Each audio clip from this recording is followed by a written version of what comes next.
하신 모든 성도 여러분들에게 잠시 거쳐가는 인생, 그러나 모든 것을 충만하게 하시는 이 은혜가 넘치시기를 주의 이름으로 축원드립니다. 여러분, 오늘 본문은 인생에 대해 정의하는 너무나 유명한 야곱의 고백이 있죠. 인생을 이렇게 정의 내렸어요. 바로가 야곱에게 네 나이가 몇이냐 그랬더니 내가 130년을 살았고 험악한 세월을 보내었나이다. 여러분, 인생이 평안한 사람이 어디 있겠습니까? 10년을 살았어도 돌아보니 험악함이요, 80년을 살았더니 기억나는 건 네, 여러분, 그게 인생이에요. 길게 살면 길게 살수록, 지금 여기 어르신들은 죄송합니다, 길게 살면 길게 살수록 남는 거는 지난 세월 속에 고생한 것밖에 남는 게 없더라고요. 기뻤던 순간은 생각도 안 나고 금방 지나갑니다. 근데 고생했던 순간은 왜 그렇게 길이 마음속에 남아있는지 참 모르겠어요. 이게 보편적인 인생의 모습들이죠. 보편적인 이게. 여러분, 지금 현재 지위가 어떻든지 간에 모든 사람이 다 험악한 세월을 지내어 현재 이 자리에 있는 겁니다. 여러분, 대통령이라고 한들 지금 보니 높은 자리지, 그 대통령이라는 자리 가기까지 어떤 인생을 살았겠어요? 대기업 회장님은 어떻습니까? 우리가 너무나 잘 아는 고 정주영 회장님께서 그 정말 세계적 기업을 일구기 위해서 그 첫걸음은 뭐였습니까? 쌀가마니였잖아요. 세계적 기업의 첫걸음, 고향에서 가서 소라고 그러셨죠. 그러고 나서 그걸로 쌀가마니 해서 하셨다고 그러셨죠. 첫 시작이 그 쌀가마니에서 시작해서 지금은 세계적인 기업으로 만드는 주인공이에요. 근데 여러분, 그 누구도 정정 회장님에 대해서 평안하게 사셨다라고 말하는 사람 단 한 명도 없습니다. 학교 선생님, 공무원, 일반 회사원, 평생 자기 집을 돌보며 살아왔던 가정주부라 할지라도, 여러분, 이렇게 살아온 인생을 되돌아보면 참 많은 고난을 헤쳐왔다. 그리고 그 헤쳐온 고난이 한편으로는 자랑스럽기도 하잖아요. 그렇죠? 야, 그때 내가 그랬어, 내가 그거 넘었어, 자랑이기도 하잖아요. 제가 여기서 질문 하나 좀 드리려고 합니다. 여러분, 그렇게 젊은 분들에게 좀 해당이 안 될 수도 있지만 어쨌든 지금까지 살아오면서 지금 현재 상황 속에서 한번 평가를 한번 해봅시다. 그래서 지금 그렇게 살아온 인생 가운데 지금 여러분 무슨 낙이 있으십니까? 무슨 낙이 있으십니까? 그럼 뭘 이루려고 지금 그렇게 험한 인생 헤쳐서 여기까지 오셨습니까? 도대체 뭘 이루려고? 근데 놀라운 사실은 다들 한결같이 이룬 게 없대요.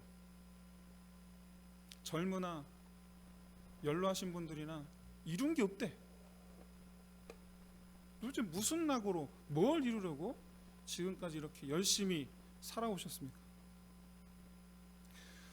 우리 교회는 또 젊은 분들이 많이 계시죠. 그리고 젊은 분들에게 제가 좀 질문을 드리려고 합니다.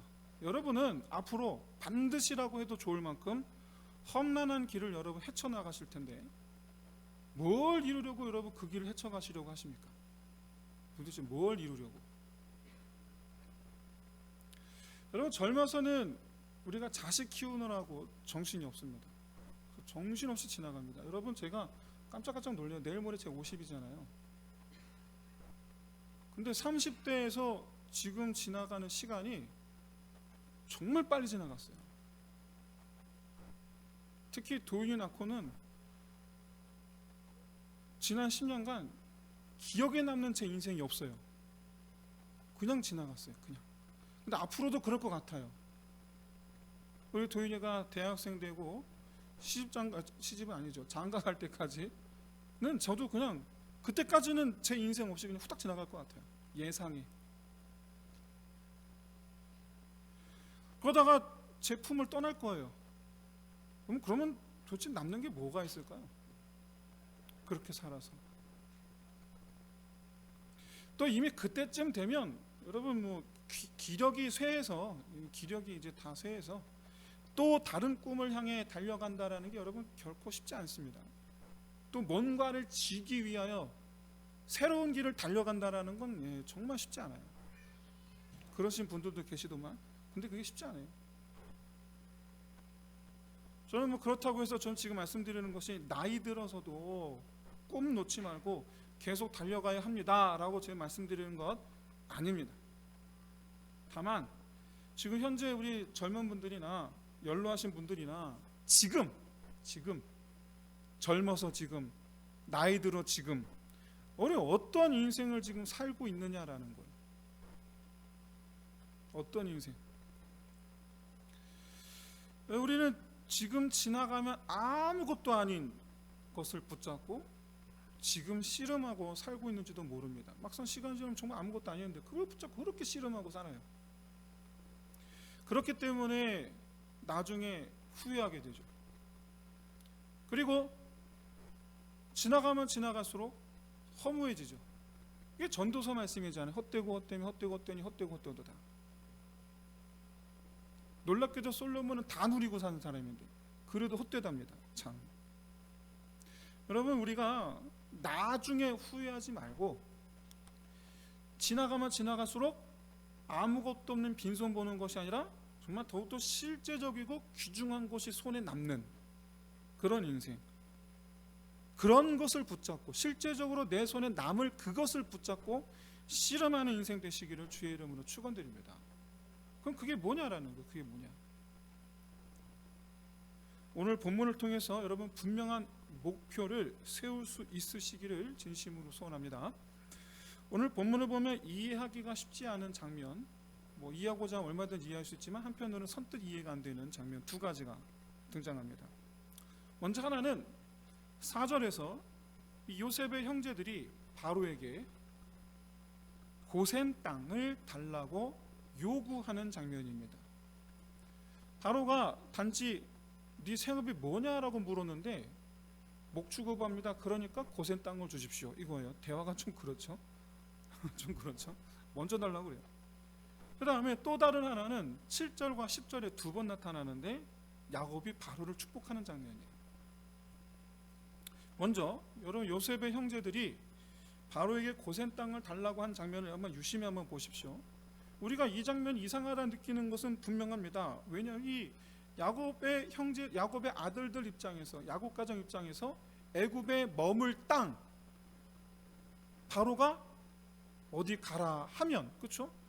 주는 대로 받는 입장인데, 주는 대로 받아야 되는 입장인데, 그럼에도 불구하고 거기 달라고 콕 집어서 거기 달라고 요구한다라는 거예요. 여러분, 신입사원이 입사했는데 너 어느 부서 갈래? 그럼 보통 우리 뭐라고 합니까? 보내주신 대로 가겠습니다 이러지, 나 거기 가게 해주세요 그러진 않단 말이에요. 그러진 않단 말이에요. 보내주신 대로 가겠습니다 그러지. 그런데 이 4절에 보시면 3절과 4절인데 4절 보시면 이들이 고센 땅에서 살게 해달라고 요청하는 이유 두 가지를 말합니다. 두 가지. 하나는 자기들이 목축업을 하기 때문이다. 그러니까 목초지가 많은 고센 땅을 달라. 그런데 두 번째 이유예요. 여러분, 이거 이유입니다. 우리는 거류하는 자입니다 라는 거예요. 거류하는 자. 이게 이유예요. 그냥 한 말이 아니고. 여기서 거류하다라는 것은 이 우리말로 우리 성경이, 한글 성경에 번역하기가 좀 애매해서 거류하다 또는 개역 한글에서는 우거하다 이렇게 표현했는데, 이 뜻은 잠시 머물다 가겠다라는 뜻이에요. 잠시 머물다 가는, 정거장, 정류장, 그런 걸 뜻해요. 그런 의미. 그러니까 우리는 거류하는 자입니다라는 말은 잠시 머물다 갈 것이므로예요. 잠시 머물다 갈 것이므로. 근데 왜 하필 그럼 고센이냐? 그러면 지도를 보시면, 제가 지도를 깜빡하고 안 넣었어요. 지도를 보시면 아프리카와 그리고 중동, 바로 그 접경지가, 관문 역할을 하는 접경지가 고센이에요. 그래서 제가 누차 말씀드렸다시피 고센에서 그 우리 이삭이 살았던, 야곱이 살았던 헤브론까지 그럼 장정걸음으로 빨리 오면 3일에서 7일이면 옵니다. 가까운 것이에요. 그러니까 무슨 얘기냐면 우리는 곧바로 가나안으로 갈 거라, 가급적이면 가나안에서 가까운 곳에 머물겠습니다 라는 얘기예요. 우리 여기 살러 왔습니다가 아닙니다. 잠시 머물다 갈 겁니다 예요. 그러니까 바로가 그 말을 듣고 순순히 그래 그럼 니네 고센에서 살아라. 오늘 본문에서는 라암셋이라고 표현되어 있습니다. 쉽게 말해서 고센이라는 표현은 이런 거예요. 뭐 경기도. 근데 라암셋은 평택시 이런 개념이에요. 고센 땅에 이 라암셋이 있어요. 고센 땅 중에서도 라암셋에서 이제 머물게 허락을 해 줍니다. 그런데 고센 땅은 사실 알고 보면 굉장히 중요한 곳이에요. 애굽 입장에서 굉장히 중요한 곳이에요. 여러분, 우리 평택시가 우리나라 대한민국 땅, 그리고 나라를 경영하는 분들 입장에서 우리 평택시가 굉장히 중요한 곳입니다. 얼마나 중요하냐면 미군이 와 있잖아요. 그렇잖아요. 여기 온 이유가 있어요. 지리적 이점이 있죠. 어떤 이점입니까? 바다에서 배로 오기가 편하고 물류 중심지가 될 수 있다라는 거예요. 이런 지리적 이점, 고센 땅이 갖고 있는 지리적 이점이 있어요. 바로 무엇이냐면 아까 말씀드렸듯이 거기가 관문이에요. 거기만 막고 지켜 서 있으면 애굽 땅을 지켜낼 수가 있어요. 굉장히 중요한 곳이에요. 실제로 이 400년 뒤 바로 왕이 이스라엘 민족을 동원해서 대대적인 군사 도시로 건축을 하죠. 출애굽기 1장 11절에 보시면 바로가 비돔과 라암셋에, 여기 비돔도 여러분 아까 말씀드린 이게 안성시대요. 그러니까 고센이 경기도, 그리고 라암셋이 평택시면 비돔은 안성시쯤 돼요. 그렇게 딱 붙어 있어요, 두 개가. 이 비돔과 라암셋에 국고성을 지었다라고 말씀하는데, 이 국고성은 병참 기지를 뜻합니다. 병참 기지. 나중에 솔로몬도 많이 이 병참 기지를 짓죠. 어쨌든 뭐 이렇게 중요한 지역을 내준 까닭은 뭐냐? 이들이 말한 것처럼 잠시 머물다 가겠다고 한 거니까 그냥 준 거예요. 그럼 거기 있어요. 근데 사랑하는 성도 여러분, 이들의 이 말이 우리의 정체성이에요. 여러분, 고센 땅이 좋으냐 나쁘냐 이들에게 있어서는 의미가 없어요. 머물다 갈 거니까. 고센 땅이 좋아봐야 뭐 우린 갈 건데 뭐, 그렇죠? 고센 땅이 얼마나 중요하냐 그거 별로 의미가 없어요. 여기서 중요한 것은 달라고 요구하는 그곳을 대하는 우리의 태도. 우린 중요하게 여기니까 여기 매이고 살아요. 이걸 귀하게 여기니까 여기에 매이고 살아요. 그러나 하지만 여러분, 그곳 또는 그거 여러분 내 거 아닙니다. 조만간 놓고 가야 돼요. 조만간 떠나야 돼요. 잠시 거쳐가는 곳이에요. 잠시 사용한 거예요. 그리고 나서 사용한 뒤에 잠시 머문 뒤에 그대로 놓아두고 가야 돼요. 놓아둬야 돼요. 그리고 이런 마음가짐. 이것이 바로 지금 이 형제들이, 아들들이 바로에게 한 말이에요. 바로가 안심하고 준 거예요. 아, 놓고 가겠구나. 놔두고 가겠구나. 여러분, 우리 인생의 목적 지금 한번 돌이켜 보시기 바랍니다. 우리 인생의 목적이 고센을 가지려고 애쓰는 모습이지 않은가? 고센을 가지려고 애쓰고 있지 않은가? 여러분, 우리 자녀들 가르치기를 하나님 경외하는 것을 우선적으로 가르치고 있으십니까? 아니면 이 세상에서 잘 사는 법을 우선적으로 가르치고 계십니까? 보통은 자기 자신이 우선시하는 걸 자녀들에게 가르쳐요. 자기가 우선시 여기는 걸. 신명기 6장 4절에서 9절까지 하나님은 우리에게 말씀하십니다. 자나깨나 하나님 경외하기를 힘쓰게 하라. 이게 신명기 6장 4절에서 9절 말씀이에요. 자나깨나 누웠으나 섰으나 집에 들어오나 나가나.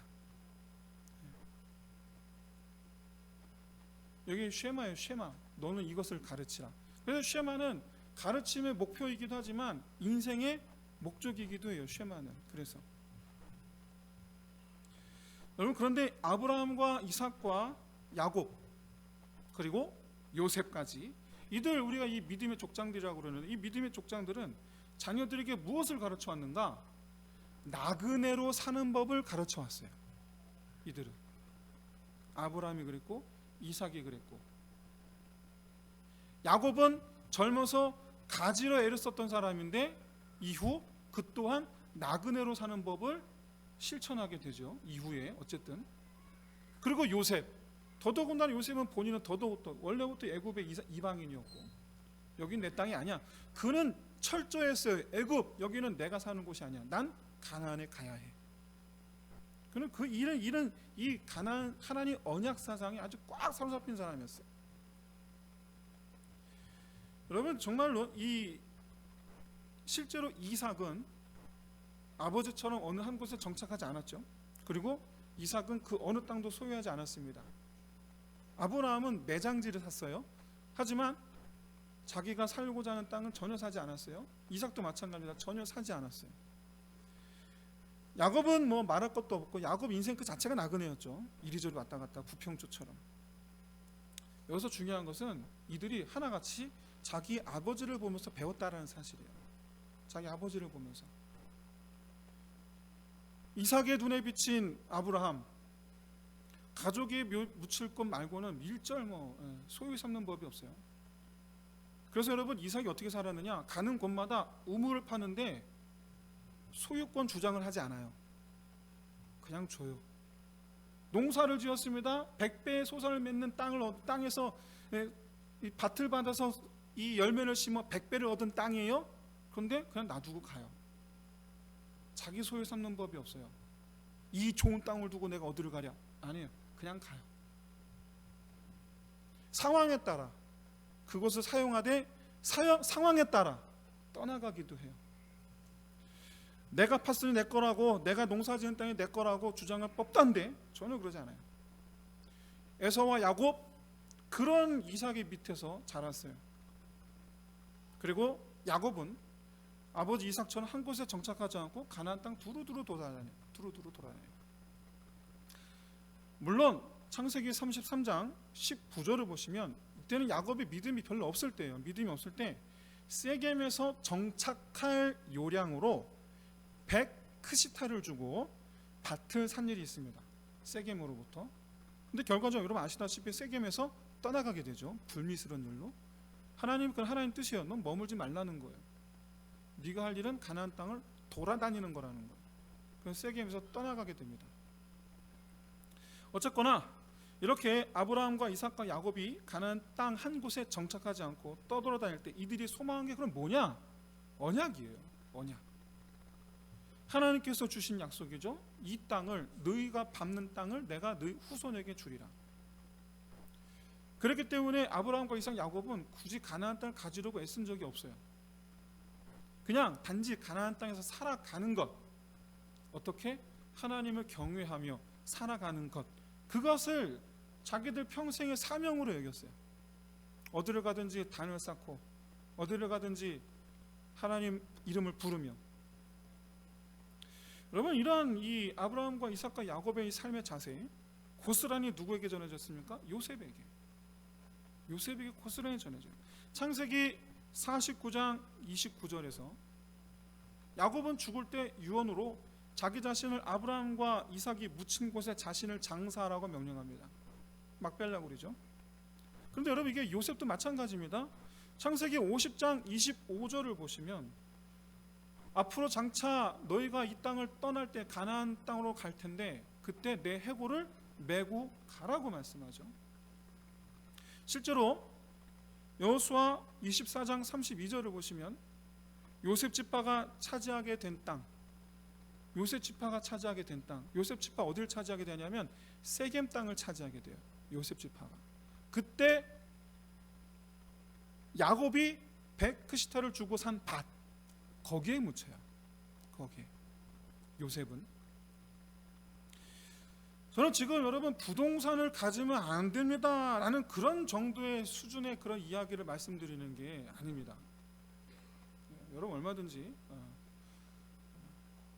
집을 사고 그렇게 사시길 바랍니다. 그런 얘기가 아니에요. 단 지금 내가 무엇을 보고 살아야 되느냐에 관한 말씀은 무엇을 보고 살아야 되느냐. 여러분 최소한 이 땅의 것을 가지려고 애쓰는 그런 삶이 돼서는 안 될 줄로 믿습니다. 이 땅의 것은 우리의 필요, 이 땅에서 살기 위해 필요한 것들은 하나님께서 채워주실 줄로 믿습니다. 그렇다고 해서 그 어떤 것도 갖고자 하는 마음 없어야 되느냐. 마치 어떤 종교에서 말하는 것처럼 비우는 삶을 살아야 되느냐. 그렇지 않습니다. 저는 그런 말씀을 드리는 것이 아닙니다. 세상 것에 대해서는 여러분 마음을 내려놓되, 세상 것에 대한 마음은 내려놓되, 왜? 그런 것들은 하나님께서 주실 테니까. 하나님께서 주시는 것, 하나님께서 여러분 주시는 것을 붙잡아야 돼요. 바로 하나님 나라예요. 그리고 성령이에요. 오늘은 성령에 대한 부분을 생략하고 하나님 나라예요. 어느 날 아주 친한 친구 한 명이 4년 동안 중국에 가서 선교를 하겠다고 선언하듯 그렇게 연락이 왔어요. 그 친구는 여러분 목회자가 아닙니다. 그 일반 직장 다니던 친구예요. 그래서 제가 물었어요. 아이들은 어떻게 할 것이고 중국에서는 또 어떻게 생활할 것이고, 그것도 돌아와서 어떻게 할 거냐면 사표를 내고 가는 거니까. 그랬더니 그 친구가 하는 말이, 그런 건 하나님께서 채워주실 거야. 그런 건 나는 그저 지금 내 마음에 주신 하나님의 뜻, 그게 하필 중국에 가라는 거니까 중국에 가려는 거야. 그리고 4년이 지났습니다. 그리고 지금 한국에 돌아왔습니다. 그런 동안 큰아이는 대학에 갔고 다른 아이들 또한 학교 다니고 있고, 그 친구도 현재 월 400 정도를 받으면서 일을 하고 있습니다. 4년 전 제가 언급했던 문제들 여러분 전혀 문제되고 있지 않아요. 전혀. 그 친구는 지난 4년간 있었던 일에 대해서 저한테 이렇게 말해줬어요. 야, 은혜로만 산다는 게 정말 좋더라. 은혜로만 산다는 게 정말 좋더라. 어떡하지 했는데, 우리는 어떡하지 그러면 내가 가서 막 파잖아요. 근데 어떡하지 그랬더니 툭 떨어지더라는 거예요. 지금까지 우리는 어떡하지 그러면서 파는 인생을 살아왔는데, 하나님 뜻대로 살았더니, 하나님 뜻을 쫓아갔더니 어떡하지 했더니 툭 떨어지더라. 참 좋더라. 가능하다면 하나님께서 뜻이 계시면 또 가고 싶다.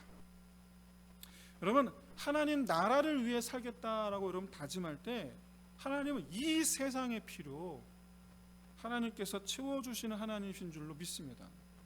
여러분, 우리 돈 없이 살 수 없어요. 공기 없이 살 수 없듯이. 그런데 돈을 추구하며 살 것인가, 아니면 하나님께서 필요한 돈을 주실 줄 알고 나는 주의 뜻을 따를 것인가, 이건 달라요. 우리 그리스도인은 어때야 되겠습니까? 세상 사람들은, 하나님 안 믿는 사람들은 돈이 필요하기 때문에 돈을 얻으려 살아요. 근데 우리 그리스도인들은 뭐가 달라야 됩니까? 뭐가? 바라기는 여러분 모두 하나님의 나라를 위해 내가 무엇을 할 수 있을까 기도하시며 그의 분명한 응답 얻으시기를 진심으로 소원합니다. 여러분, 하나님 나라를 구하지 않기 때문에 응답이 없는 거예요. 구하지 않기 때문에. 용기를 내세요. 하나님 나라를 왜 구하지 않습니까? 그러면 하나님께서 주시면 가야 되니까 이렇게 말씀하는 분들이 있어요. 그래서 안 구한다는 거예요. 그런데 내가 하나님 나라를 구해서 하나님 주시면, 응답을 주시면 내가 가야 한다는 것만 생각하지 마시고, 그랬더니 하나님께서 채워주시더라, 거기까지 생각하시기를 바랍니다. 거기까지. 사랑하는 성도 여러분, 고센 이거 잠시 머무는 곳이에요. 욕심낼 이유가 하나도 없어요. 오히려 여러분 하나님 나라의 욕심을 내시기를 바랍니다. 마태복음 11장 12절에서 천국, 하나님 나라죠. 하나님 나라는 침노를 당하는 곳이다. 이게 예수님께서 말씀하신 하나님 나라에 대한 정의예요.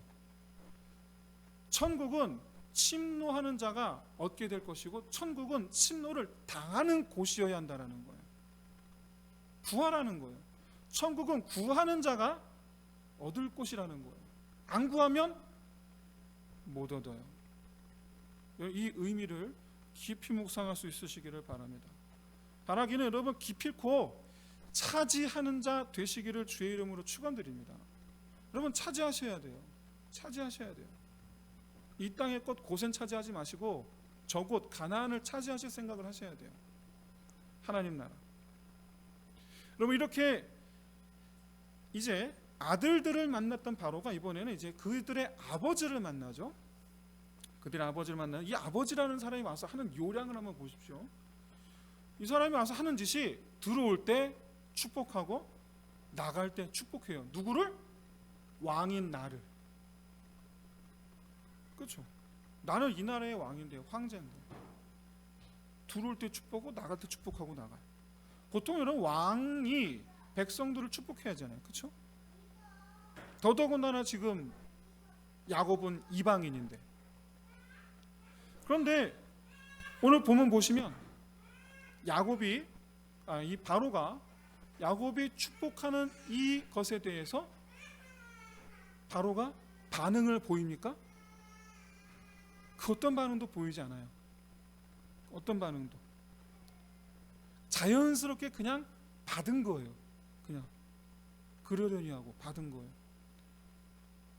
그래서 얼추 생각하면 이 야곱의 축복은 아마도 인사를 대신하는 그런 축사이지 않았겠느냐, 그렇게 생각해 봅니다. 실제로 히브리어 단어가, 축복하다라는 히브리어 단어가 인사하다라는 뜻이 있어요. 바라크. 그래서 하지만 이 성경에서 특별히 이 번역본들이 굳이 야곱이 인사한 것, 축사한 것, 축복한 것 뭐가 됐든지 간에 아무튼 야곱의 이 행위를 굳이 2번 연속해서 기록한 이유, 그리고 번역본들이 하나같이 이것을, 바라크를 축복이라고 번역한 이유, 인사가 아닌 이유가 뭐냐라는 거예요. 그 이유를 한번 생각해 보시기 바랍니다. 여러분 생각해 보세요. 아들들이 바로를 만날 때 아들들은 인사 안 했겠습니까? 그렇죠? 아들들은 바로 왕이 들어올 때 바로 왕에게 바라크 안 했겠습니까? 인사 안 했겠습니까? 했겠죠? 떠나갈 때 인사 안 했겠, 바라크 안 했겠습니까? 했겠죠? 하지만 아들들에 대해선 아들들이 바라크 했다는 사실을 전혀 기록하지 않았어요. 언급도 하지 않아요. 하지만 야곱은 아니에요. 그럼 그가 들어올 때 했던 그 인사, 나갈 때 하면서 했던 인사, 그게 여러분 그 바라크가 인사겠습니까? 축복이겠습니까? 번역본들이 축복이라고 번역한 이유가 바로 여기에 있어요. 그 의미, 그 행동의 의미가 뭐냐라는 거예요. 그 행동의 의미가 뭐냐? 들어올 때 축복하고 나갈 때 축복하였다. 이 행위를 기록한 이유가 바로 야곱 자신의 정체성을 보여줘요. 나는 어떤 사람인가? 나는 어떤 사람인가를 보여줘요. 그것은 바로 다른 사람들을 향한 나그네의 자세예요. 아들들의 자세는 자기 인생을 살아가는 자기 모습, 자기 인생, 내 인생에 대한 자세. 그런데 야곱은 그런 나그네로 살아가되 다른 사람을 향한 자세를 보여줘요. 그리고 이것이야말로 처음 하나님께서 아브라함을 부르셨을 때 아브라함에게 말씀하신 바로 그것, 너는 복의 근원이 될지라 라는 말씀의 삶인 거예요. 사랑하는 성도 여러분, 우리는 이 땅에서 나그네로 살아가면서 나 아닌 다른 사람들에 대한 우리의 태도, 나 아닌 다른 사람들 우리가 어떻게 여겨야 되는가? 바로 나 아닌 다른 사람들은 내가 축복해야 할 대상들이라는 것을 깨달으시고 믿으시고 행하시기를 주의 이름으로 축원드립니다. 만약에 내가 이 세상을 탐하는 인생을 산다면 다른 사람들이요, 내가 싸워 이겨야 할 대상으로 전락해요. 그들은 축복의 대상이 아니고 저주의 대상이에요. 저희 집 근처에 치과가 생겼습니다. 근데 한참 지나서 옆 건물에 새로 지었는데 그 건물에 치과가 또 들어왔어요. 그리고 이렇게 붙어 있어요. 그러고 나서 얼마 있다가 먼저 있던 치과 변화가 생겼어요.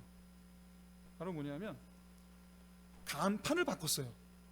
어마어마하게 크게.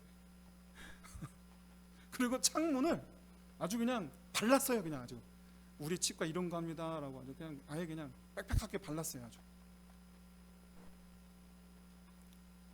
여러분, 이게 경쟁하는 관계예요. 경쟁하는 관계. 이 세상의 것을 더 갖기 위해서 애쓰는 관계. 싸워서 이겨야 하는 대상을 삼은 사람, 내가 이겨야 하는 사람, 그 사람을 축복하는 사람이 여러분 아무도 없습니다. 아무도 없어요. 여러분, 지금까지 나는 축복하는 인생을 살았습니까? 아니면 싸워 이기려 하는 인생을 살아왔습니까? 여러분, 나그네 인생에서는 싸워 이기려 하는 이런 모습 결코 여러분 있을 수가 없어요. 결코 있을 수가 없어요. 잠시 머물다 떠나갈 건데 뭐하러 싸웁니까? 어차피 그거 내 것도 아닌데. 서로 좋은 게 좋은 거라고 그냥 사이좋게 지내다가 떠나면 될 일이에요. 베드로는 베드로전서 3장 9절에서 이렇게 말씀합니다. 악을 악으로, 욕을 욕으로 갚지 말고 도리어 복을 빌라. 이를 위하여 너희가 부르심을 받았으니 이는 복을 이어받게 하려 하심이라. 누가 복을 받습니까? 내가 복을 받는 거예요. 그러면 악을 악으로 갚고 욕을 욕으로 갚는 이유는 뭡니까? 저들이 나한테 악을 쓰고 저들이 나한테 욕을 하는 이유는 뭡니까? 나 이기려고 그러는 거잖아요. 나 이기려고, 나 짓밟으려고, 나를 이기고 내 것마저 다 뺏어가려고. 근데 우리 입장에서는 뭐예요? 그건 뭐 그렇죠? 만약에 거기에 내가 맞서 싸운다라는 건, 나도 같이 악으로, 나도 같이 욕을 한다는 건 뭐예요? 그거 가지고 나도 같이 싸우겠다는, 나 그거 갖겠다라는 거예요.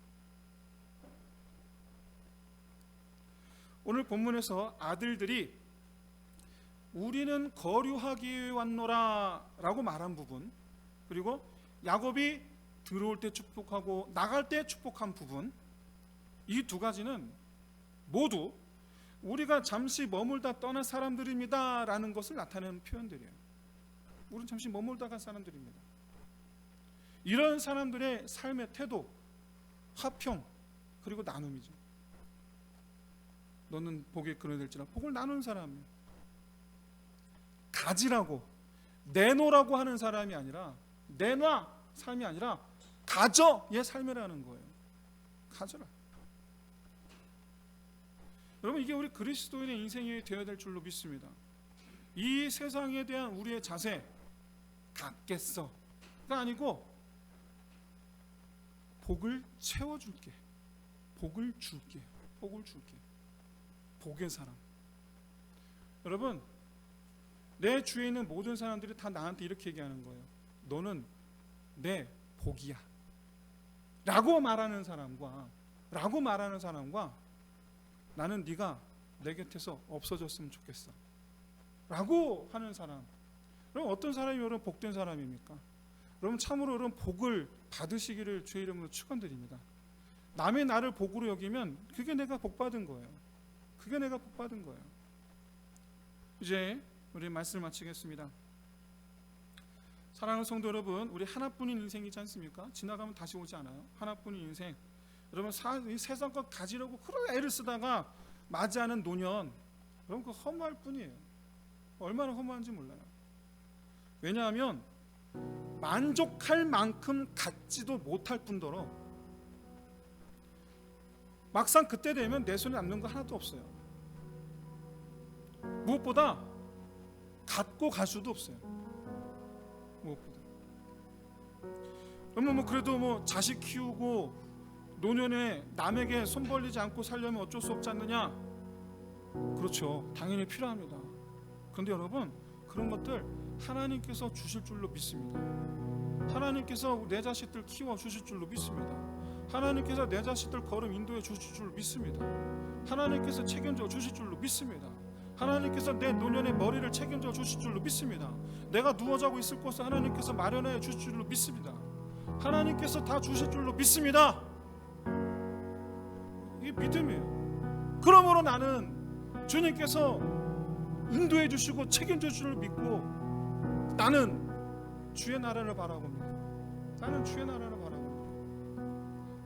이 세상에서 내가 할 일, 복을 나눠주는 일. 여러분, 하나님 나라를 위해 사시기를 바랍니다. 그리고 다른 사람의 복의 근원이 되기를 위해서 힘쓰시기를 바랍니다. 내 안의 정욕을 이기고 가지려고자 하는 정욕을 이기고 복을 나눠주는 사람, 하나님의 나라를 구함으로 하나님께서 책임져 주시는 인생 되시기를 바라고, 다른 사람의 복의 근원이 되므로 여러분 자신이 복이 되는 귀한 은혜 되시기, 귀한 주의 종들 되시기를 주의 이름 축원드립니다. 이 시간에 우리 함께 기도합시다.